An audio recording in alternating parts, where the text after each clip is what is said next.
India's ambitious plans to revamp its satellite navigation system, Navic, have encountered a hitch. The Indian Space Research Organization, ISRO, faced an unexpected delay in replacing defunct satellites due to issues with indigenous rubidium atomic clocks.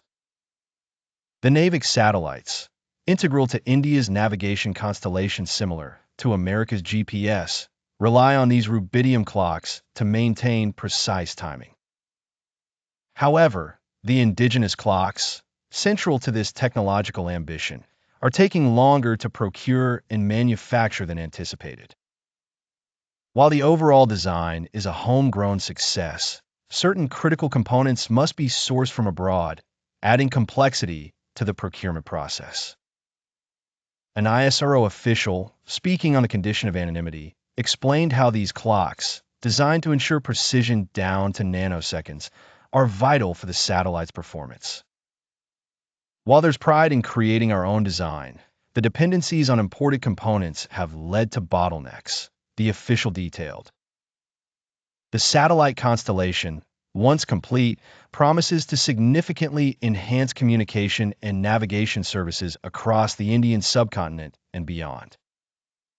In an era where precision navigation is pivotal to various sectors, from agriculture and transportation to national defense, these delays bite into strategic timelines and anticipated milestones.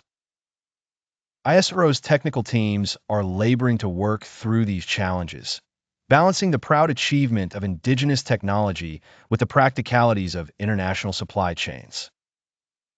It's a challenge not unique to ISRO, as many nations advancing in self-reliant space technologies face similar hurdles. The issue serves as a stark reminder of the intricacies involved in intricate technological developments and the global interdependencies even the most self-reliant projects face. While delays may temporarily stall progress, ISRO's resolve in advancing India's space capabilities remains steadfast.